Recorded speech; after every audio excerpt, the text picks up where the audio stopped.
ผลกระทบที่เป็นวาระแห่งชาติที่ต้องช่วยกันรณรงค์แก้ไขเพื่อประเทศไทยของเราทุกคน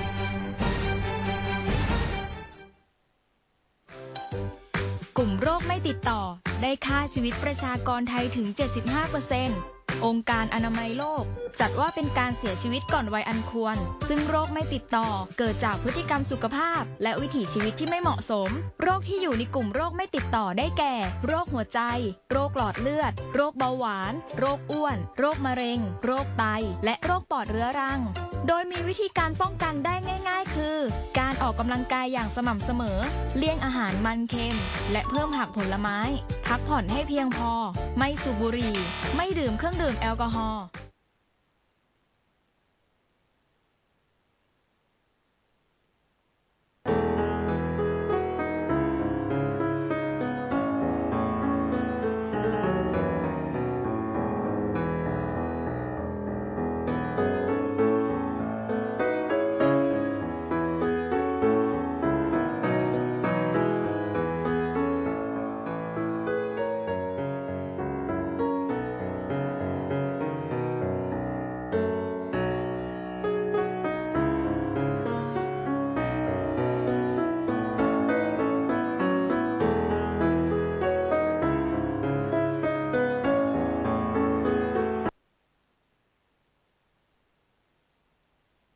รายการโดยพระครูโคสิทธิปริยัตยาภรณ์เจ้าคณะตำบลสุเทพเขตหนึ่ง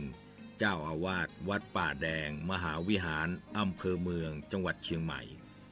จัดเสนอโดยกองทุนพระเจ้าติโลกราชกองทุนเพื่อการเผยแผ่ธรรมะและส่งเสริมการศึกษาของพระภิกษุสามเณรเด็กและเยาวชน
ตามที่ฟังมา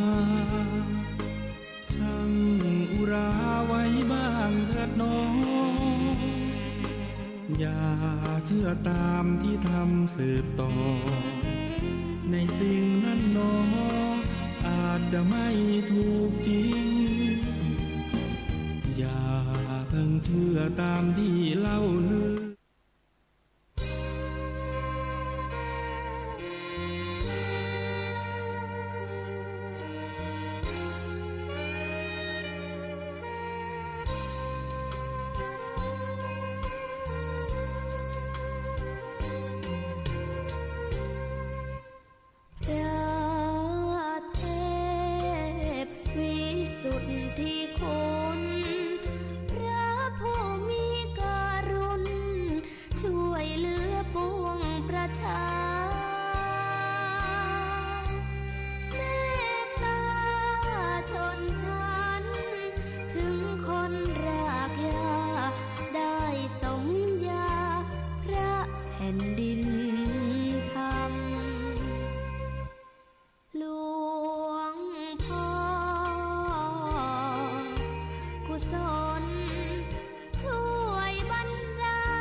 สว่างนอกโดยแสงไฟสว่างในโดยแสงธรรมเจริญสุขท่านผู้ฟังรายการร่มโพทุกท่านวันนี้ก็ปะกับอาตมาภาพพระครูโคสิทธิ์ปริยัตยาภรณ์ในรายการร่มโพทางสถานีวิทยุสาธารณะจังหวัดเชียงใหม่ FM 92.25 เมกะเฮิรตซ์รายการนี้มีท่านฟังทุกวันเสาร์และวันอาทิตย์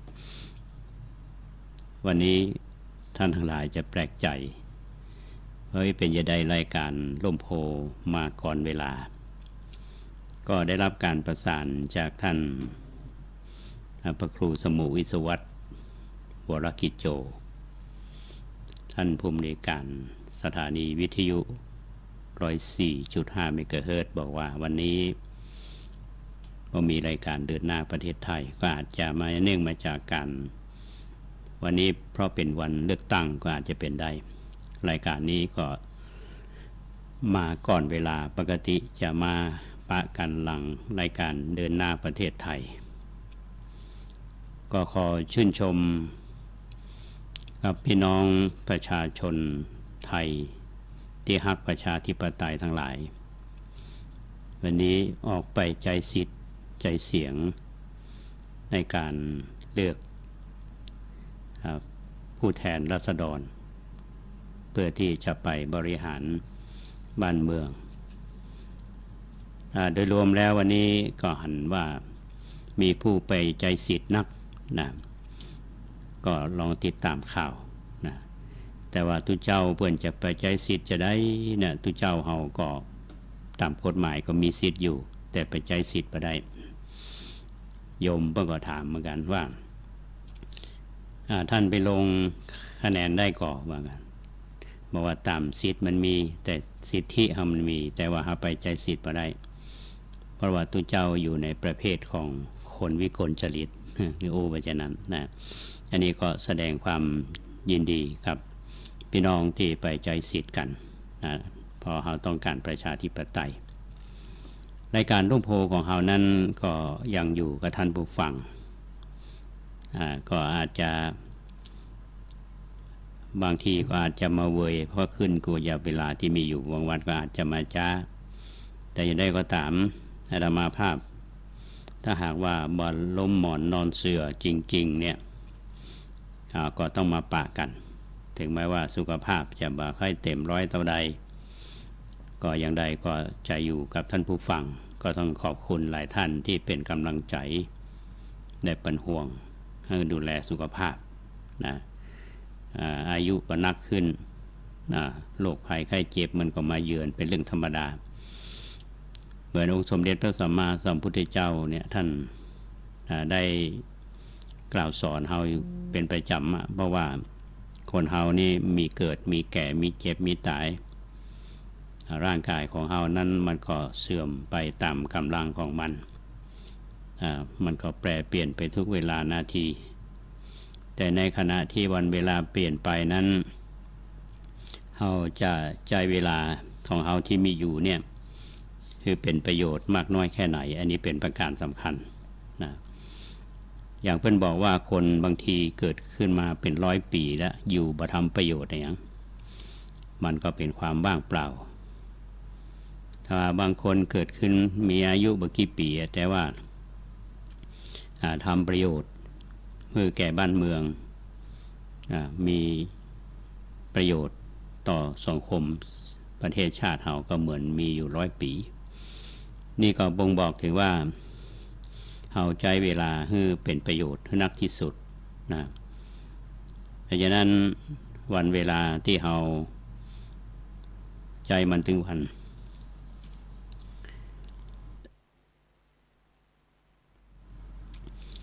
เฮาใจกับมันเป็นหรือไม่นะฮะอันนี้ก็เป็นเรื่องที่ทุกท่านก็บริหารเวลากันวันนี้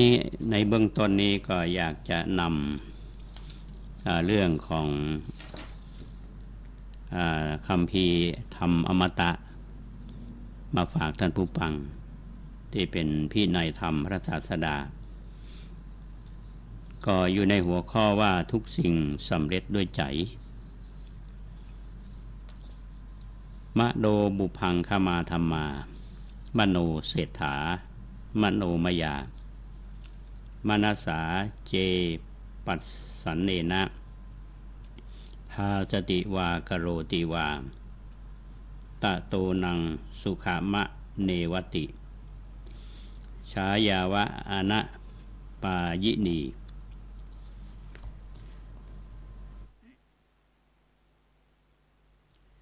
แปลว่าธรรมทั้งหลายเนี่ยมี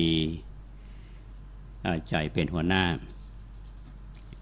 มีใจเป็นใหญ่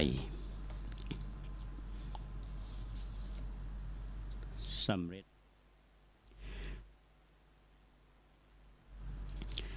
สำเร็จด้วยใจถ้าบุคคลใจดี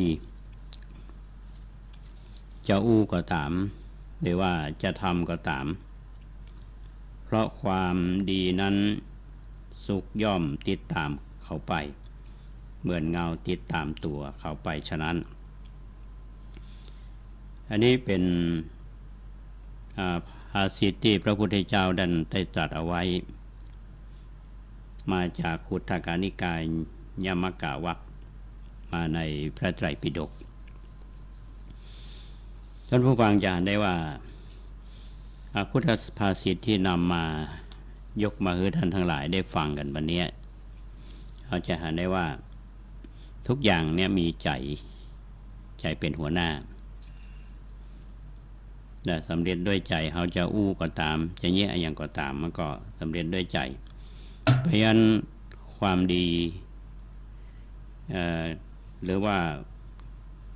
ความสุขก็จะต้องติดตามตัวเขาไปเหมือนเงาที่ติดตามตัวไปฉะนั้นอันนี้เป็นคำเปรียบเทียบเพราะฉะนั้นคนที่บำเพ็ญในเรื่องของคุณงามความดีถึงแม้ว่าท่านผู้นั้นนี้จะละสังขารไปหรือว่าล้มหายตายจากไปเหมือนเท่าใดความดีเหล่านั้นก็ปรากฏอยู่ให้คนรุ่นหลังได้น้อมระลึกถึงอยู่เสมออย่างที่อาตมาภาพอู้กันตลอดที่ยกตัวอย่างกันก็คือท่านครูบาเจ้าศรีวิชัยท่านมรณภาพไป100 กว่าปีทุกวันนี้เราคนเมืองเหนือเนี่ยเราก็ยังยกย่องเชิดชูบูชาท่านแล้วก็ยังนำคุณงามความดีของท่านมาประกาศคือคนรุ่นหลังได้รับรู้และผลงานทั้งหลายเนี่ยก็ยังมีปรากฏที่เราได้หันกันเหมือนกับตัวของท่านยังอยู่เหมือนกับบุคคลหลายๆท่านที่สร้างผลงานไว้คือกับประเทศชาติบ้านเมืองเขาจะเห็นได้ว่าคนที่สร้างคุณงามความดีไว้เนี่ยเปิ้นนึกถึงความดีก็สร้างอนุสาวรีย์ไว้อย่างท่านครูบาเจ้าศรีวิชัยเปิ้นก็สร้างอนุสาวรีย์ไว้ที่ห้วยแก้วต่างขึ้นดอยสุเทพแถววัดศรีโสดาเนี่ยเราจะเห็นได้ว่าตอนแรกๆเนี่ยเป็นการรณรงค์ในการสร้างอนุสาวรีย์ครูบาเจ้าศรีวิชัยอาตมายังจำได้เปิ้นเขามีคนอู้ฟังช่วงแรกๆนี้ก็มีการระดมทุนก็ช่วยกันสร้างอนุสาวรีย์เปิ้นต่อมาก็มีการตั้งมูลนิธิครูบาศรีวิชัยหรือหลายๆแห่งเนี่ยก็ไปตั้งกองทุนพ่องมูลนิธิพ่องชื่อครูบาเจ้าศรีวิชัยแต่วันนี้ทางมูลนิธิครูบาศรีวิชัยเนี่ยเพิ่นก็มีการมอบรางวัลครูบาศรีวิชัยพระนักพัฒนาข้าราชการที่ดีเด่นหรือนักธุรกิจที่มีผลงานเพิ่นก็ยกย่องกันอันนี้ก็สาเหตุก็มาจากตัวอย่างคนที่เพิ่นทำความดีอย่างครูบาเจ้าศรีวิชัยเฮาเนี่ยนะอันนี้ก็เป็นความดีที่ปรากฏแถมท่านหนึ่งที่อาตมาจะอู้ตลอดเวลาเนี่ยซึ่งสร้างแรงบันดาลใจให้กับอาตมาเนี่ยที่ไปเรียนที่มหาวิทยาลัยดร.บาบาไซเพปอเมริกามารัฐวดายูนิเวอร์ซิตี้นะครับคือดร.อเมริกาเป็นคนที่เกิดในถ้าบอกว่าวันณะนี่ก็เป็นวันณะต่ำวันณะต่ำคนสังคมของอินเดียเนี่ยเพิ่นดูถูกเหยียดหยามกันแต่ว่าด้วยหัวใจของคนเนี่ยเพิ่นก็สู้ชีวิตได้ศึกษาเล่าเรียนชนะสิ่งเหล่านั้นด้วยการขยันหมั่นเพียรศึกษาเล่าเรียนในที่สุดนี่ก็สำเร็จในด้านการศึกษาใจความอดทนถึงแม้ว่าจะถูกสังคมตราหน้าเบียดเบียนอย่างไรก็ตามแต่ว่าหัวใจอันแข็งแกร่งเนี่ยทำให้ประสบผลสำเร็จในการศึกษาเล่าเรียนแล้วก็ทำงานการเมืองตั้งพรรคการเมืองขึ้นมา แล้วต่อมาก็ได้เป็นผู้นำเป็นผู้ออกแบบเรียกว่าเป็นประธานร่างรัฐธรรมนูญคือกับประเทศอินเดียจนรัฐธรรมนูญของอินเดียใจมาจนถึงทุกวันนี้อย่างปรากฏว่ารัฐธรรมนูญของอินเดียเนี่ยถูกฉีกการก็คือด้วยมันสมองและความสามารถของคนที่มาจากชั้นต่ำแต่ว่ามีใจสูงดร.เมกานั้นเป็นผู้ที่ ได้ศึกษาเล่าเรียนไม่ใช่เฉพาะวิชาการทางโลกเท่านั้นศึกษาคำสอนของพระพุทธศาสนาแล้วก็นำคำสอนในทางพุทธศาสนาเนี่ยมาบูรณาการย้ายในการทำงานในการพัฒนาการศึกษาและพัฒนาด้านการเมืองก่อนที่ท่านจะ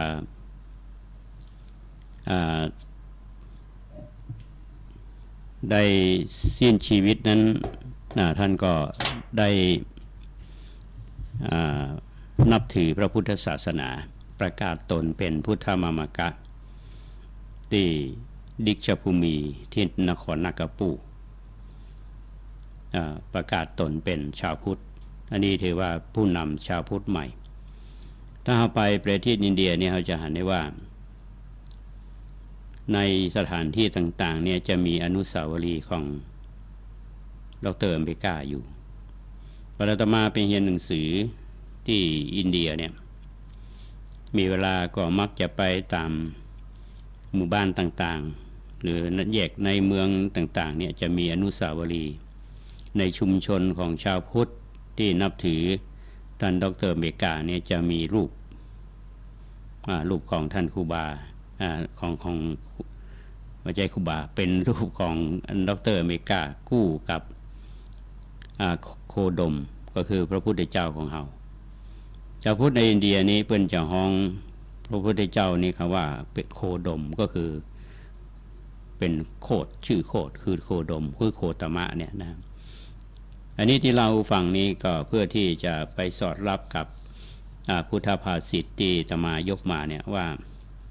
คนเฮามันอยู่ที่ใจสำเร็จด้วยใจ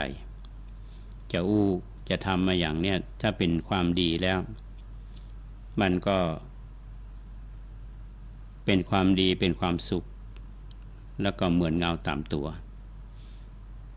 ในทางตรงกันข้ามก็เช่นเดียวกันถ้าว่ามันเป็นความบดีเนี่ยมันก็เป็นเงาตามตัวเหมือนกันอันนี้ฝากท่านทั้งหลายในตอนต้นของรายการ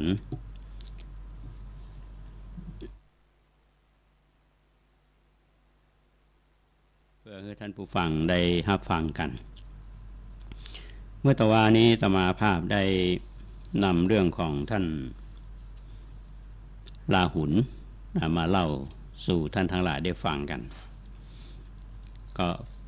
ที่เอาเรื่องของท่านพระราหุลมาเล่าให้ฟังเป็นช่วงๆเป็นตอนๆนี้ก็เพื่อที่เราจะได้เรียนรู้ร่วมกันเพราะว่าท่านราหุลเนี่ยเป็นผู้ที่เข้ามาบวชในพระพุทธศาสนาเนี่ยมาบวชเป็นสามเณรแล้วก็มาอยู่ในท่ามกลางของพระมหาเถระท่านพระมหาโมคคัลลานะก็ดีท่านพระสารีบุตรก็ดีท่านอานนท์ก็ดีสามเณรราหุลเป็นผู้ที่มีความอ่อนน้อมถ่อมตนแล้วก็เป็นผู้ที่ว่าง่ายสอนง่ายเป็นผู้ที่มีความกตัญญูกตเวทีอ่อนน้อมถ่อมตนอย่างที่ความน่าฮักมันมีนะครับวันนี้อาตมาภาพก็จะนำมาเล่าต่อให้ท่านทั้งหลายได้ฟังกันว่าหลายท่านอาจอยากจะรู้ว่าสามเณรราหุลเนี่ยได้บวชเป็นพระเอาแล้วเนี่ยบวชได้เมินขนาดไหนและได้เป็นพระอรหันต์ก็นี่นะได้เป็นพระอรหันต์เนี่ยเพราะอะไรอย่างนะเดี๋ยวจะมาไปดูในหนังสือเพิ่นก็บอกว่าท่านพระราหุลเนี่ยพออายุครบ20 ปีเนาะบวชเป็นทุเจ้าเนี่ยจะต้องมีอายุครบ20 ปีบวชเป็นทุเจ้านี่บัดทันครบพรรษาพ พระศาสดาเนี่ยก็สั่งสอนข้อปฏิบัติชั้นสูงเพื่อได้หูความบัดเที่ยงเป็นทุกข์ไม่ใช่ตัวไม่ใช่ตนเป็นการกระทำยกระดับการปฏิบัติธรรมมาโดยลำดับพระพุทธองค์เนี่ยท่านก็ได้ตรัสเรื่องของจุลลาหูโลวาทสูตรก็จะนำมาเล่าโดยสรุปเพื่อท่านทั้งหลายได้ฟังกันว่าในสมัยนั้นพระผู้มีพระภาคเจ้าประทับอยู่ที่พระเชตวันเป็นอารามของนายอนาถปิณฑิกาเศรษฐีเขตนครสาวัตถีหลังนั้นพระผู้มีพระภาค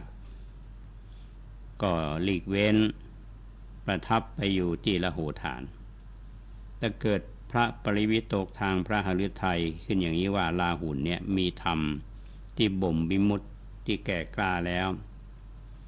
เฮาพึงแนะนำลาหุนในธรรมที่สิ้นอาสวะยิ่งขึ้นเถิดพระผู้มีพระภาคเจ้าก็ได้ทรงเสด็จไปบิณฑบาตยังพระนครสาวัตถีพอเวลาเจ้าหลังจากที่เสด็จกลับจากบิณฑบาตเนี่ยภายหลังที่ฉันภัตตาหารเจ้าเรียบร้อยก็ตรัสกับลาหุนว่าดูก่อนลาหุนเธอจงถือผ้ารองนั่งเราจะเข้าไปยังป่าอันธวันเพื่อพักผ่อนกลางวันท่านพระราหุลก็รับพระผู้มีพระภาคเจ้าแล้วก็นำผ้ารองนั่งติดตามพระองค์ท่านไปปรากฏว่าในสมัยนั้นเทวดาหลายพันตนได้ติดตามพระผู้มีพระภาคเจ้าไปโดยทราบว่าวันนี้พระผู้มีพระภาคเจ้าทรงแนะนำพระราหุลในธรรมที่สิ้นอาสวะยิ่งขึ้นครั้งนั้นพระผู้มีพระภาคเจ้าเสด็จเข้าถึงป่าอันธวันก็ประทับนั่งณอาสนะที่ท่านพระราหุลแต่งตั้งณควงไม้แห่งหนึ่งแม้พระราหุลก็ถวายอภิวาทพระผู้มีพระภาคเจ้าแล้วนั่งณที่ควรส่วนข้างหนึ่งพอนั่งเรียบร้อยแล้วพระผู้มีพระภาคเจ้าก็ตรัสว่าดูก่อนราหุลเธอจะสำคัญความข้อนั้นเป็นไฉนจักษุเที่ยงหรือไม่เที่ยงพระราหุลก็กราบทูลว่าไม่เที่ยงพระพุทธเจ้าข้าพระพุทธเจ้าผู้มีพระภาคเจ้าก็ตรัสว่าก็สิ่งใดไม่เที่ยงสิ่งนั้นเป็นทุกข์หรือเป็นสุขพระราหุลก็กราบทูลว่าเป็นทุกข์พระพุทธเจ้าข้าพุทธองค์ก็ตรัสต่อไปว่าก็สิ่งใดบัดเที่ยงเป็นทุกข์มีความแปรปรวนเป็นธรรมดาควรหรือที่จะตามเห็นว่าสิ่งนั้นของเรานั่นเรานั่นอัตตาของเราพระราหุลก็กราบทูลว่าบ่ควรเลยพระพุทธเจ้าข้าพระผู้มีพระภาคจึงตรัสต่อไปว่าดูก่อนราหุลเธอจะสำคัญความข้อนั้นเป็นไฉนรูปเที่ยงหรือไม่เที่ยงพระราหุลกราบทูลว่าไม่เที่ยงพระพุทธเจ้าข้าพระผู้มีพระภาคเจ้าก็ตรัสต่อไปว่าก็สิ่งใดบัดเที่ยงสิ่งนั้นเป็นทุกข์หรือเป็นสุขพระราหุลก็กราบทูลว่าเป็นทุกข์พระพุทธเจ้าข้าพระผู้มีพระภาคเจ้าจึงตรัสถามต่อไปว่าก็สิ่งใดบัดเที่ยงเป็นทุกข์มีความแปรปรวนเป็นธรรมดาควรหรือจะตามเห็นว่าสิ่งนั้นว่านั่นของเรานั่นเรานั่นเป็นอัตตาของเราพระราหุลก็กราบทูลว่าบ่ควรเลยพระพุทธเจ้าข้าพระผู้มีพระภาคเจ้าจึงตรัสต่อไปว่าดูก่อนราหุลเธอจะสำคัญความนั้นเป็นไฉนจักษุวิญญาณเที่ยงหรือบ่เที่ยงบ่เที่ยงพระพุทธเจ้าข้าพระราหุลกราบทูลพระผู้มีพระภาคเจ้าจึงตรัสต่อไปว่าสิ่งใดบ่เที่ยงสิ่งนั้นเป็นทุกข์หรือว่าเป็นสุขพระราหุลก็ทูลว่าเป็นทุกข์พระพุทธเจ้าข้าพระผู้มีพระภาคเจ้าก็ตรัสต่อไปว่าก็สิ่งใดบ่เที่ยงเป็นทุกข์มีความแปรปรวนเป็นธรรมดาควรหรือที่จะตามหันสิ่งนั้นว่านั่นของเฮานั่นเฮานั่นอัตตาของเฮาพระราหุลกราบทูลว่าบ่ควรเลยพระพุทธเจ้าข้า พระผู้มีพระภาคก็ตรัสต่อไปว่าดูก่อนราหุลเธอจะสำคัญความข้อนั้นเป็นไฉนจักษุสัมผัสเที่ยงหรือบ่เที่ยงพระราหุลก็กราบทูลว่าบ่เที่ยงพระพุทธเจ้าข้าพระผู้มีพระภาคก็ตรัสต่อไปว่าก็สิ่งใดบ่เที่ยงสิ่งนั้นเป็นทุกข์หรือเป็นสุขพระราหุลก็กราบทูลว่าเป็นทุกข์พระพุทธเจ้าข้าพระผู้มีพระภาคเจ้าจึงตรัสต่อไปว่าสิ่งใดบ่เที่ยงเป็นทุกข์มีความแปรปรวนเป็นธรรมดาควรหรือจะตามหันสิ่งนั้นว่านั่นของเรานั่นเรานั่นอัตตาของเราพระราหุลกราบทูลว่าไม่ควรเลยพระพุทธเจ้าข้าพระผู้มีพระภาคเจ้าก็ตรัสต่อไปว่าดูก่อนราหุลเธอจะสำคัญความข้อนั้นเป็นไฉนเวทนาสัญญาสังขารวิญญาณเกิดขึ้นเพราะจักษุสัมผัสปัจจัยแม้นั้นจากนั้นพระราหุลก็ได้กราบทูลว่าบ่เที่ยงพระพุทธเจ้าข้าแล้วพระพุทธองค์ก็ตรัสถามแล้วก็พระสารีบุตรก็ได้กราบทูลเป็นลำดับไปในที่สุดนั้นหลังจากที่พระผู้มีพระภาคเจ้าได้ตรัสถามพระราหุลก็กราบทูลและก็ปล่อยกระแสจิตไปตามพระธรรมเทศนาก็จึงเกิดความเข้าใจในคำสอนนั้นเมื่อพระผู้มีพระภาคเจ้าตรัสภาษิตแล้วทั้งหมดนี้พระราหุลก็ชื่นชมยินดีในภาษิตของพระผู้มีพระภาคเจ้านั่นก็หมายถึงว่าพระผู้มีพระเจ้านี่ตรัสคำไวยากรณ์ทั้งหมดเนี่ยจิตของท่านพระราหุล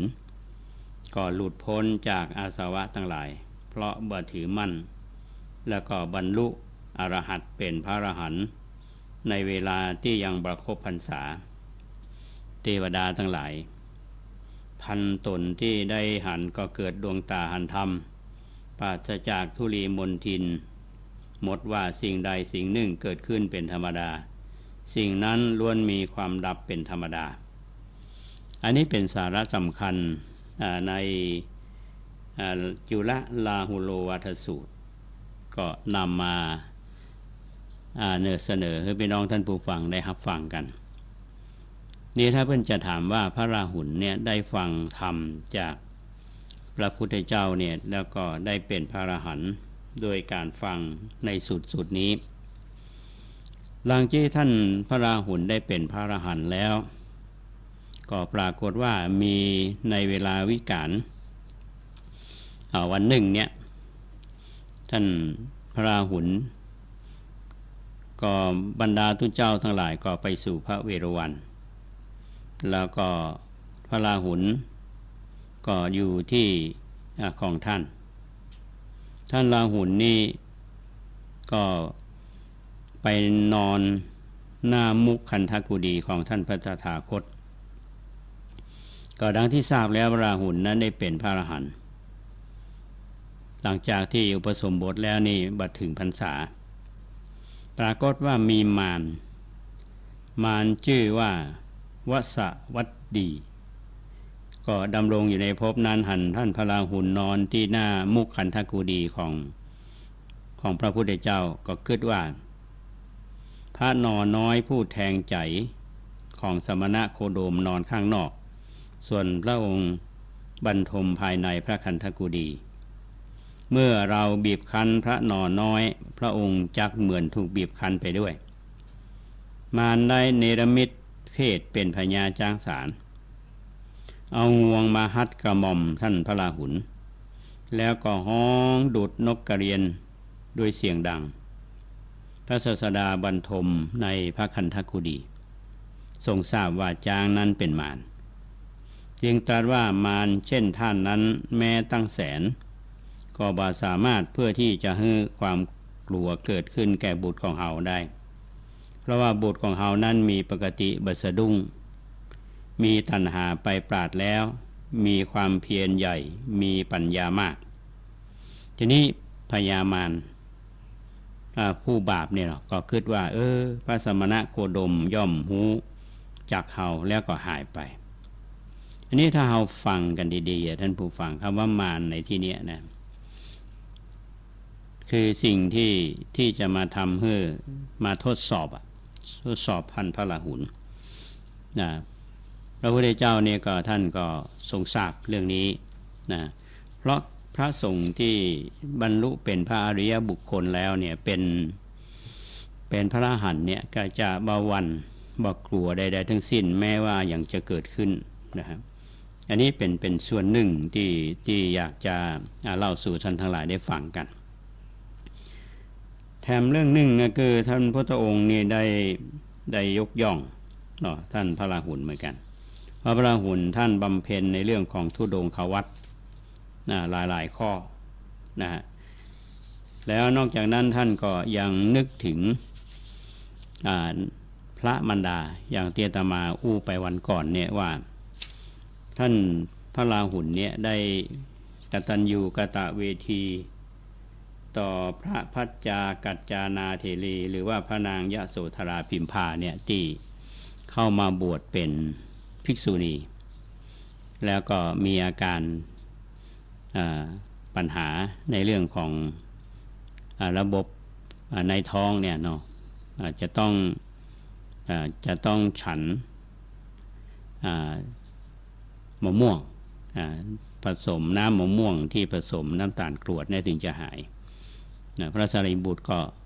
เป็นภาระไปหามาก็คือสามเณรราหุลมาคือแม่ทีนี้มีแห่งอันหนึ่งที่น่าสนใจคือท่านผู้ฟังภิกษุณีรูปนี้เนี่ยซึ่งเป็นมารดาของพระราหุลเนี่ยนะเป็นภิกษุณีท่านจะคือเป็นพระอรหันต์แล้วเหมือนกันนะเป็นพระอรหันต์นี่จะนิพพานก็มากราบลาพระพุทธเจ้าแล้วก็จะมากราบลาท่านพระราหุลเนี่ยท่านพระราหุลนี่ก็นึกถึงบุญคุณของแม่นึกถึงตั้งแต่เกิดมาใหญ่อยู่ในความดูแลถึงแม้ว่าจะมาบวชแล้วมาอยู่เนี่ยจะยังไม่ได้ตอบแทนบุญคุณของแม่ก็ได้กราบทูลองค์สมเด็จพระสัมมาสัมพุทธเจ้าขออนุญาตแสดงปาฏิหาริย์เพื่อได้ตอบแทนบุญคุณของแม่แต่คือได้หันได้เกิดปีติท่านก็ได้รับอนุญาตจากองค์สมเด็จพระสัมมาสัมพุทธเจ้าพระราหุลก็แสดงปาฏิหาริย์คือภิกษุณีรูปนี้ก็คือพระมารดาของพระองค์ท่านเมื่อได้หันแล้วนางก็ขอลาไปและเข้าสู่นิพพานอันนี้ถือเป็นการแสดงความกตัญญูกตัญญูต่อภิกษุณีพิมพาเถรีที่ว่ามาเนี่ยนะถ้าเราจะพิจารณากันในเรื่องนี้นะครับด้วยใจที่เป็นธรรมด้วยใจที่เราจะศึกษาเรียนรู้เนี่ยถ้าฟังเรื่องนี้แล้วเนี่ยนะไม่ได้ในครอบครัวท่านผู้ฟังตอนนี้พระพุทธเจ้าก็เป็นพระบิดาพันภิกษุณีพิมพาเถรีที่ว่าเนี่ยก็เป็นมารดาแล้วท่านก็เป็นสามเณรและบวชเป็นพระครับก็ล้วนแล้วที่เป็นพระอรหันต์นะในที่สุดนี่พระนางจะขอนิพพานเนี่ยก็ต้องมาลาพระราหุลก็นึกถึงบุญคุณนี้ก็ได้แสดงปาฏิหาริย์คือแม่ได้หันแม่ก็ได้ลาแล้วก็เข้าสู่นิพพานอันนี้เราก็รับฟังน้อมไปพิจารณากันเป็นเรื่องที่น่ายินดีอย่างยิ่งเป็นการตอบแทนบุญคุณที่ถูกต้องนะครับทีนี้ท่านพระราหุลเนี่ยที่ท่าน ได้อยู่เนี่ยมันมีวาจาสุภาษิตหรือเขาฮ้องว่าสุภาษิตที่ท่านได้กล่าวเอาไว้ก็อยากจะนำมาเสนอท่านทั้งหลายได้ฟังกันว่าเพิ่นได้บอกว่าชนทั้งหลายย่อมรู้จักเราว่าราหุลผู้เจริญสมบูรณ์ด้วยคุณสมบัติ2ประการคือชาติสมบัติ1และปฏิบัติสมบัติเพราะเราเป็นโอรสของพระพุทธเจ้าและเป็นผู้ที่มีปัญญาเห็นธรรมทั้งหลายอันหนึ่งเพราะอาสวะของเราสิ้นไปและพบใหม่ไม่มีต่อไปเราเป็นพระอรหันต์เป็นพระทักขิณยบุคคลมีวิชชา3เป็นผู้เห็นอมตะธรรมสัตว์ทั้งหลายเป็นดั่งคนตาบอด เพราะเป็นผู้ที่บาหันโทษในกามถูกข่ายคือตัณหาปกคลุมแล้วถูกหลังคาคือตัณหาปกปิดแล้วถูกมารผูกแล้วด้วยเครื่องผูกคือความประมาทเหมือนปลาอยู่ในปากลอกเราถอนกามขึ้นได้แล้วตัดเครื่องผูกของมารได้แล้วถอนตัณหาพร้อมทั้งรากขึ้นแล้วเป็นผู้ที่มีความเยือกเย็นดับแล้วอันนี้คือเป็นวาจานุสรณ์ที่ท่านอลาหุนได้กล่าวไว้ทีนี้พี่น้องท่านผู้ฟังทุกท่านบอกว่าจะเฮาท่านทั้งหลายก็ดีจะว่าทุกคนเนี่ยมันมีที่มาเนาะท่าน พระราหุลนี่ก็เช่นเดียวกันเกิดมาในสมัยของสมณโคดมสัมมาสัมพุทธเจ้าเนี่ยท่านก็ได้ร่วมชาติเป็นพระโพธิสัตว์หลายๆชาติพระราหุลนี่ก็เกิดในภพชาติต่างๆเนี่ยก็บางทีก็เป็นสัตว์เดรัจฉานพ่องบางทีก็เกิดเป็นคนพ่องมันมาหลายภพหลายชาตินะอันนี้ก็เป็นเรื่องที่เราก็ควรรับฟังกันทีนี้ในสุดท้ายนะทุกฝั่งคนเราที่ทำประโยชน์มากมายนะแล้วก็ทำคุณงามความดีนะท่านพระราหุลก็เช่นเดียวกันท่านพระราหุลนี่ตามประวัตินี้ท่านบอกว่าพระราหุลนี่นิพพานก่อนพระสัสดาผู้เป็นพระบิดาแล้วก่อนท่านพระสารีบุตรผู้เป็นอุปชาแล้วก็ก่อนท่านพระโมคคัลลานะผู้เป็นอาจารย์โดยทูลลาพระพุทธเจ้าไปนิพพานในสวรรค์จันดาวดึงส์และณที่แท่นบรรลุกรรมผลศิลาอาสน์ซึ่งเป็นพระแท่นแก้วที่ประทับของท้าวสักกะณพระแท่นนี้มีสีแดงดังดอกชบาอ่อนนุ่มดังฟูก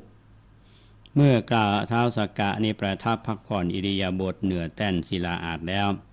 แท่นทิพนี้ก็จะอ่อนยุบลงไปเมื่อท้าวสักกะลุกขึ้นแท่นศิลาอาสน์ก็จะฟูขึ้นตามเดิมดังที่เราฟังกันนะท่านบรรลุกมศิลาอาสน์ของพญาอินทร์นะก็เวลานั่งมันก็ยุบลงไปเวลาลุกขึ้นมามันก็ฟูขึ้นมาอันนี้เป็นของคนผู้มีฤทธิ์ทั้งหลายเพราะฉะนั้นวันนี้ต่อมาภาพนำเรื่องของท่านพระราหุลมาเล่าสู่ท่านทั้งหลายได้ฟังกันหลายตอนในตอนที่เล่าวันนี้ก็คือท่านฟังพระสูตรจากพระพุทธเจ้าและก็ได้บรรลุธรรมแล้วก็ได้แสดงความกตัญญูต่อพระมารดาได้ก็แสดงปาฏิหาริย์นั่นก็เป็นพระอริยบุคคลในทางพระพุทธศาสนาอันนี้ ท่านได้รับการยกย่องจากพระพุทธเจ้าว่าเป็นผู้ใคร่ในการศึกษาอันนี้ก็ถือว่าเรื่องของท่านพระราหุลนี่ก็จบในวันนี้นะฮะที่ธรรมาภาพนำเรื่องนี้มาท่านทั้งหลายได้ฟังกันเนี่ยเพื่อที่จะย้อนเข้าไปถึงว่าในสมัยของเจ้าสากยะทั้งหลายที่ออกบวชตามองค์สมเด็จพระสัมมาสัมพุทธเจ้าเนี่ยมีเจ้าชายทั้งหลายหลายๆท่านที่นำมาเล่าสู่ท่านทั้งหลายได้ฟังกันนะครับก็แต่ละท่านนั้นก็บวชแล้วก็มีบทบาทสำคัญที่ทำในช่วงที่ท่านมีชีวิตอยู่นะและเราก็ได้มาศึกษาได้มาเรียนรู้ในประวัติของพระสาวกทั้งหลายเนี่ยในฐานะที่เราเป็นพระในทางพระพุทธศาสนาเราเป็นพุทธศาสนิกชนก็ควรจะเรียนรู้สิ่งเหล่านี้ก็จะเป็นการเพิ่มพูนสติปัญญาและเพิ่มบารมีให้หมู่เฮาท่านทั้งหลายได้ตัวนะก็อนุโมทนาบุญกับท่านทั้งหลายในช่วงเวลาที่เหลืออยู่นี้ท่านทั้งหลายที่รับฟังรายการร่มโพหรือรายการจากสถานีวิทยุ FM 92.25 เมกะเฮิรตซ์วิทยุสาธารณะจากวัดป่าแดงเฮาเนี่ยนะครับก็ขอให้แจ้งผลการรับฟังมาเนาะท่านก็สามารถที่จะติดตามช่องทางได้ใน Facebook Live ที่ข ของอาตมาภาพก็มีหลายท่านที่ติดตามอยู่วันนี้ก็มีหลายท่านที่เข้ามาเป็นต้นว่าแม่น้ำได้หันทางผีสังได้ฮื้อกำปากเนาะแต่ท่านพระใบดีกาณัฐพงศ์เนาะจากนี้แล้วท่านอยู่ไปวันๆท่านประดิษฐ์กรมอนและท่านพระครูสุนทรธรรมนิทัศน์อะไรก็ล้วนมีสองด้านทุกอย่างล้วนอนิจจังอันนี้ก็ได้เข้ามาแล้วก็ทำลายท่านนะครับก็ต้องขอบคุณเป็นอย่างยิ่งนะครับที่เขาได้ปฏิบัติตามกันตลอดก็คือว่าช่วงท้ายของรายการเนี้ยก็จะเป็นข่าวที่นำมาเล่าให้ท่านทั้งหลายได้ฟังก็ดีเนาะหรือว่ามาประกาศให้ท่านทั้งหลายฟังก็ดีนะเป็นข่าวที่เขาควรจะรับรู้รับทราบกันอย่างที่จะถึงเนี้ยซึ่งก็เป็นข่าวที่เราทำกิจกรรมร่วมกันโดยเฉพาะในตำบลสุเทพเขาเนี่ยเทศบาลตำบลสุเทพซึ่งเป็นองค์กรปกครองส่วนท้องถิ่นเนี่ยได้ทำกิจกรรมร่วมกับชุมชนร่วมกับวัดเขาก็เป็นองค์กรหนึ่งที่ทำร่วมกันเนี่ยทางวัดเขาก็ได้รับหนังสือ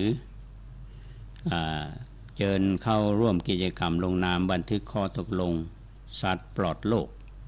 คนปลอดภัยจากโรคพิษสุนัขบ้าซึ่งทางเทศบาลเนี่ยก็จะได้จัดกิจกรรมเนี่ยขึ้นในวันที่31มีนาคม2562เนี่ยตั้งเวลา 9 โมงเป็นต้นไปที่วัดโป่งน้อยก็เริ่มตั้งแต่เวลา 8 โมงเกิงเป็นต้นไปมีพิธีเปิดโดยท่านนายกธัญศักดิ์แสงสีจันทร์แล้วก็จะมีวิทยากรมาบรรยายอบรมวิธีการฝึกสุนัขให้เชื่อฟังคำสั่งแล้วก็กิจกรรมอื่นๆเนาะเพราะฉะนั้นไม่ใช่แต่วัดเท่านั้นที่ทำ IMOU กันก็จะมีหมู่บ้านต่างๆและหน่วยงานต่างๆอันนี้ก็แจ้งให้ท่านทั้งหลายได้รับทราบอันนี้เป็นข่าวคราวของทางเทศบาลเนาะก็ได้แจ้งประชาสัมพันธ์ให้ท่านทั้งหลายและแถมข่าวหนึ่งก็เป็นข่าวที่ปฏิบัติเสมอก็คือเป็นอาจาริยบูชาในวันที่11-12 เมษายนเนี่ยทางคณะลูกศิษย์ลูกหาวัดศรีโสดาเนี่ยจัดงานอายุวัฒนมงคล7 รอบ84 ปีถวายหลวงพ่อพระเทพโกศลท่านก็เป็นเจ้าวาดวัดศรีโสดาเป็นผู้อำนวยการสำนักงานธรรมจาริกส่วนภูมิภาคเป็นที่ปรึกษาเจ้าคณะภาค 7แล้วก็งานปล่อยหลวงโดยมันงานก็จะเริ่มวันที่10 เมษายนช่วง 8 โมงพระสงฆ์32 รูปสวดทักษิณานุปทานอุทิศถวายท่านครูบาเจ้าศรีวิชัยสมเด็จพระพุทธชินวงศ์9 โมงเกิงพระสงฆ์8 รูปเจริญพุทธมนต์สืบชะตา11 โมงก็ถวายภัตตาหารเพลแด่พระสงฆ์และแมลงค่ำๆหน่อยสักทุ่มหนึ่งราษฎรชาติพันธุ์บนที่สูงก็น้อมบรรทาถวายสักการะวันที่11 เมษายนตอนเช้าทำบุญตักบาตร8 โมงเกิง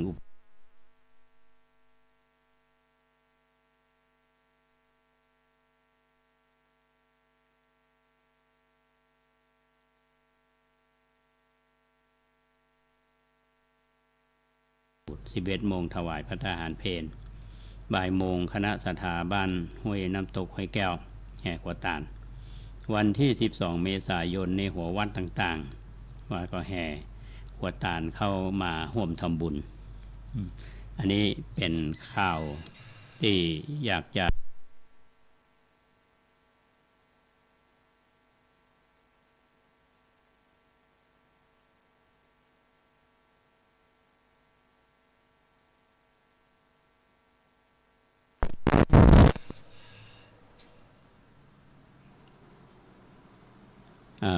เหตุขัดข้องไฟฟ้าดับเป็นกำหนึ่งท่านผู้ฟังก็ขอเชิญชวนท่านทั้งหลายได้ไปร่วมงานวันทำบุญที่วัดศรีสุดาช่วงวันที่10 11 12เนาะไปพร้อมกันและวันที่6เดือนเมษายนที่วัดบุพารามคณะสงฆ์และคณะศรัทธาวัดบุพารามพร้อมกับศิษยานุศิษย์จัดพิธีบำเพ็ญกุศลครบ3 ปีแห่งการมรณภาพของหลวงพ่อพระเทพวิสุทธิคุณอดีตเจ้าวาดวัดบุพารามช่วงเช้า 8 โมงก็จะมีพิธี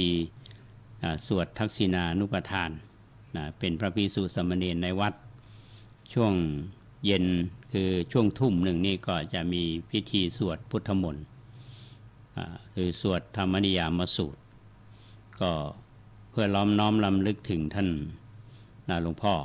เนาะหมู่เฮาก็ไปร่วมทำบุญกันที่วัดบุพารามถนนตาแปรอำเภอเมืองจังหวัดเชียงใหม่นะครับอันนี้เป็นการน้อมรำลึกถึงหลวงพ่ออันนี้เป็นงานของวันที่6 เมษายนเมื่อตะวาเนี่ยอาตมาภาพได้เรื่องการที่ทางมหาวิทยาลัยเชียงใหม่ได้มอบปริญญาถวายหลวงพ่อทองนะซึ่งก็เป็นที่น่าชื่นใจว่าทางมหาวิทยาลัยนี่ก็ได้นึกถึงบุญคุณของท่านที่มีต่อในพระพุทธศาสนาแล้วก็ผ่านไปละนะก็เป็นที่ปราบปลื้มใจก็และแถมข่าวนึ่งอันสุดท้ายเกือบจะสุดท้ายเนาะก็คืองานของเทศบาลเหมือนกันแต่ว่าได้งานนี้เป็นงานที่ทำร่วมกันกับคณะสงฆ์ตำบลสุเทพเฮาก็คือโรงเรียนผู้สูงอายุนะอาตมาภาพก็ได้รับแต่งตั้งเป็นประธานหลักสูตรวิชาพระพุทธศาสนา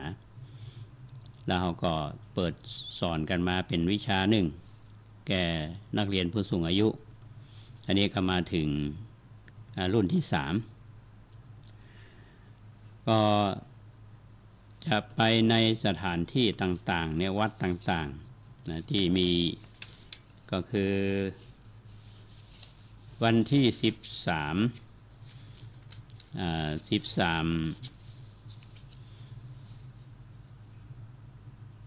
มีนาคมที่ผ่านมานะจัดเรียบร้อยแล้วไปที่วัดลำเปิงกันนะเราไปวันที่10 เมษายนก็ไปทำการเรียนการสอนเนาะที่วัดศรีสุดาซึ่งก็ตรงกับงานหลวงพ่อพอดีนะแล้วก็จะไปศึกษาเรียนรู้เกี่ยวกับประเพณีวัฒนธรรมตรงนั้นตัวแล้ววันที่8เดือนพฤษภาคม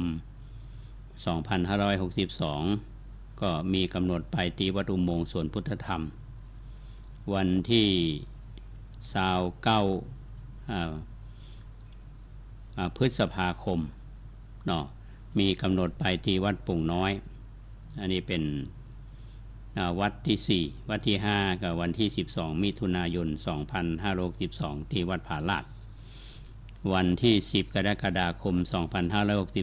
2562ที่วัดช่างทองนะวันที่31 กรกฎาคม 2562ที่วัดป่าแดงมหาวิหารอันนี้เป็นกำหนดการที่นักเรียนผู้สูงอายุจะได้ไปเรียกว่ามีกิจกรรมการเรียนการสอนในวัดต่างๆก็พอวันที่21 สิงหาคม 2562นี้จะมีพิธีรับปริญญาชีวิตก็หมายความว่าหลังจากที่เราสอนครบหลักสูตรแล้วก็จะได้กิจกรรมมอบก็เรียกว่าปริญญาชีวิตนะซึ่งผู้สูงอายุเนี่ยหลายๆท่านที่เข้าโรงเรียนนี้นะครับ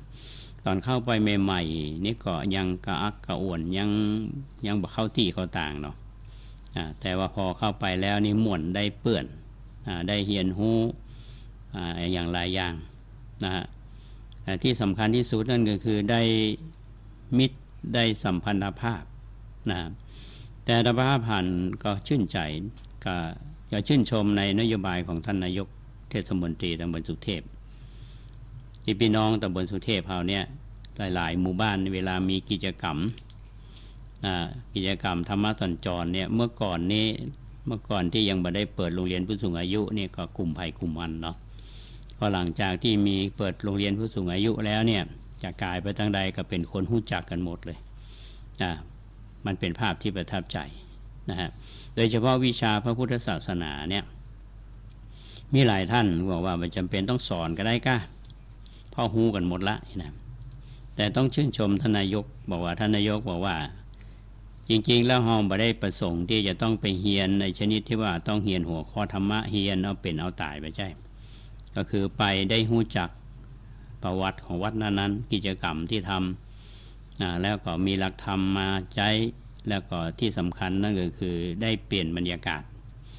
เพราะฉะนั้นก็ขอแจ้งให้กับบรรดาพี่น้องท่านสาธุชนทุกท่านแล้วก็สมาชิกของผู้สูงอายุเนาะตำบลสุเทพเราเนี่ยได้รับทราบหรือว่าแม้แต่บางวัดอาจจะบ่ทราบว่าจะมาวัดเฮาเมื่อใดนะอันนี้ก็ประกาศที่ท่านทั้งหลายได้รับทราบกันแล้วก็ต้องขออนุโมทนากับเฒ่าแก่ชัยบุพกาลกุลนะครับพร้อมลูกสาวคือนางสาวอรพันธ์นางสาวอัมพรศรีบุรพกาลกุลวันนี้ได้มาเยี่ยมอาตมาได้ทราบว่าบ่ค่อยสบายนะเพิ่นก็เลยเอาอาหารเสริมมาถวายนะเพราะว่าคืออาตมาได้มีกล้ามเนื้อที่แข็งแรงก็ต้องขอบคุณและอนุโมทนาเป็นอย่างยิ่งเพราะเฒ่าแก่ชัยบุรพกาลกุลนี้ก็คือความอุปถัมภ์วัดประแดงเอามาเป็นเจ้าภาพหลายรายการตั้งแต่ปิดทองพระในวิหารเป็นเจ้าภาพในการสร้างกุฏิก็หลายหลังอยู่และเป็นเจ้าภาพในการที่บูรณะลานธรรมนะแต่องค์พระเนี่ยก็ต้องขออนุโมทนาเป็นอย่างยิ่งวันนี้ได้ถวายทุนกองทุนพระเจ้าตีโลกราช 2,000 บาทแล้วก็สมทบสร้างบันไดนาคของวัดประแดงเฮาก็ 2,000 บาทแล้วอุทิศส่วนกุศลให้กับนายเว่งหุยแซ่เลี้ยงนางชัยจูแซ่ตั้งแล้วก็คุณแม่ประภัยบุพกาลกุลเนาะซึ่งท่านได้ล่วงลับไปละซึ่งเป็นพ่อเป็นแม่เป็นคู่ชีวิตต้องขออนุโมทนาเฒ่าแก่นะฮะอันเรื่องของการบูรณะบันไดนาคของวัดประแดงเฮานี้ก็ยังเปิดรับสายทานศรัทธาจากทุกท่านเนาะจะได้มีส่วนร่วมในการที่จะบูรณะให้มันอยู่ในสภาพที่ดีนะฮะเพราะว่ามันชำรุดทรุดโทรมมาอยู่ก็เหมือนนักแก่ละสมควรที่จะได้บูรณะให้มันงามขึ้นให้อยู่คู่กับพระศาสนาวันนี้อาตมาภาพก็ต้องขออนุโมทนากับทุกท่านที่เข้ามาดูในFacebook เนาะ Facebook ไลฟ์ที่ได้กล่าวไปเมื่อตะกี้เนี่ยนะท่านผู้ฟังที่ฟังอยู่ทางบ้านวันนี้ถ้าท่านฟังแล้วฟังบ่ค่อยลื่นหูเท่าใดก็ต้องขออภัยเสียงบ่ค่อยดีเป็นเพราะ1อาจจะเกี่ยวกับอากาศ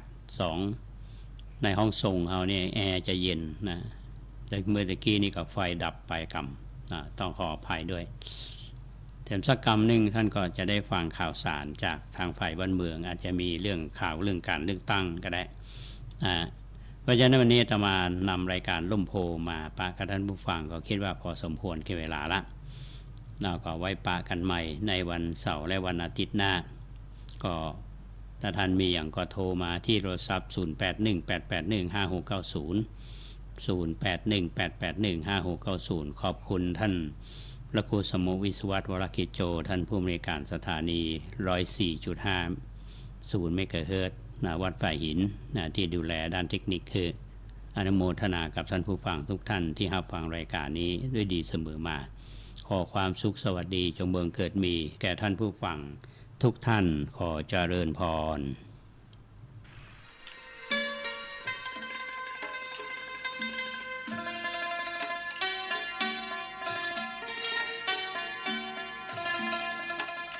ที่ท่านได้รับฟังจบลงไปแล้วนั้นเป็นรายการร่มโพบรรยายโดยพระครูโคสิทธิ์ปริยัตยาภรณ์เจ้าคณะตำบลสุเทพเขตหนึ่งเจ้าอาวาสวัดป่าแดงมหาวิหารอำเภอเมืองจังหวัดเชียงใหม่ท่านจะติดตามรับฟังรายการนี้ได้เป็นประจำในเวลานี้ขอเชิญชวนผู้มีจิตศรัทธาร่วมกองทุนพระเจ้าติโลกราชโดยติดต่อได้ที่วัดป่าแดงมหาวิหารโทรศัพท์053-328-370หรือ081-881-5690การส่งเสริมการศึกษาเหมือนติดอาวุธทางปัญญาให้กับเด็กและเยาวชน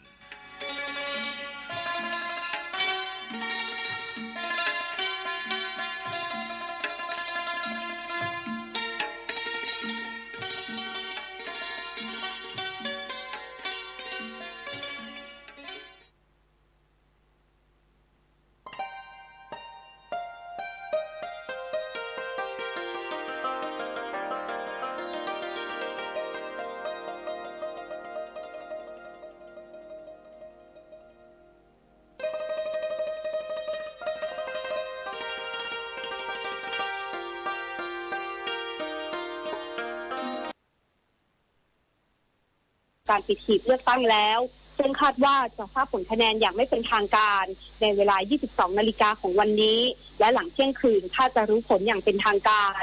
นพนัส นาถอุ้มรายงานหลังปิดหีบลงคะแนนเลือกตั้งเมื่อเวลา 17 นาฬิกาหลายพรรคการเมืองทยอยเข้าที่ทำการพรรคเพื่อประเมินคะแนนเสียงการเลือกตั้ง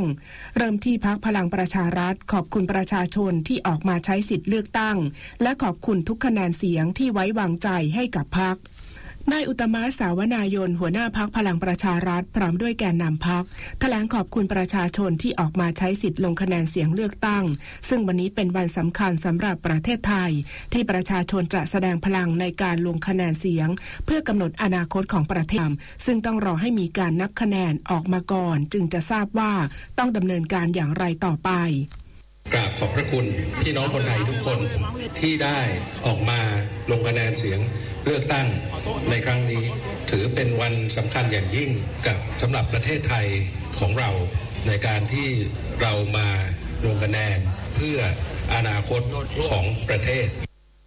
ด้านแกนนำพรรคเพื่อไทยร่วมแถลงข่าวขอบคุณประชาชนที่ออกมาใช้สิทธิ์ลงคะแนนเสียงเลือกตั้งสมาชิกสภาผู้แทนราษฎรในวันนี้พร้อมฝากกกต.ให้ตรวจสอบข้อเท็จจริงเรื่องการซื้อสิทธิ์ขายเสียงพลตำรวจโทวิโรจน์ เป่าอินหัวหน้าพรรคเพื่อไทยพร้อมด้วยคุณหญิงสุดารัตน์ เกยุราพันธ์และแกนนำพรรคเพื่อไทยได้ร่วมกันแถลงข่าวโดยหัวหน้าพรรคเพื่อไทยได้กล่าวขอบคุณประชาชนที่พร้อมใจกันออกมาใช้สิทธิ์ลงคะแนนเสียงเลือกตั้งในวันนี้เพื่อนำบ้านเมืองสู่การปกครองระบอบประชาธิปไตย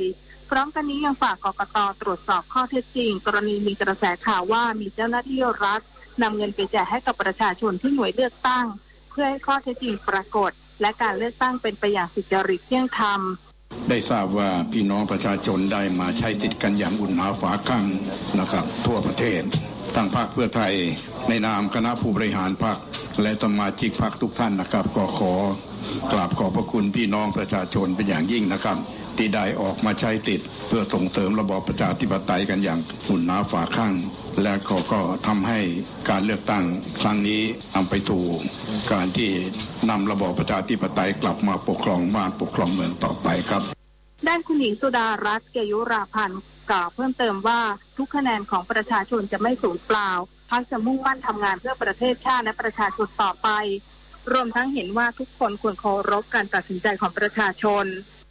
พวกเราทั้งหมดในนามของพรรคเพื่อไทยต้องขอกราบขอบพระคุณทุกคะแนนนะคะที่ได้ ให้ความไว้วางใจแล้วก็มอบให้กับพรรคเพื่อไทยจากประชาชนทั้งประเทศนะคะแล้วก็ทุกคะแนนทุกความไว้วางใจนั้นจะไม่สูญเปล่าเราจะมุ่งมั่นในการที่จะทำงานอย่างหนักต่อไปนะคะเพื่อที่จะเป็นส่วนหนึ่งที่จะทำให้เกิดความสุขกับประชาชนทั้งนี้หลังทราบผลการนับคะแนนอย่างไม่เป็นทางการในเวลาประมาณ 23 นาฬิกาแล้วพรรคเพื่อไทยจะมีการแถลงข่าวต่อสื่อมวลชนอีกครั้งเกี่ยวกับแนวทางการทำงานในอนาคตวาสนาตระเกตรายงานจากพรรคเพื่อไทยค่ะด้านนายอภิสิทธิ์เวชชาชีวะหัวหน้าพรรคประชาธิปัตย์แถลงขอบคุณประชาชนที่เดินทางออกมาใช้สิทธิ์เลือกตั้งซึ่งถือเป็นการทำหน้าที่ตามระบอบประชาธิปไตยและเสียสละเวลาเพื่อร่วมกันกำหนดอนาคตของประเทศนอกจากนี้ยังขอบคุณทุกคะแนนเสียงที่ประชาชนให้กับพรรคประชาธิปัตย์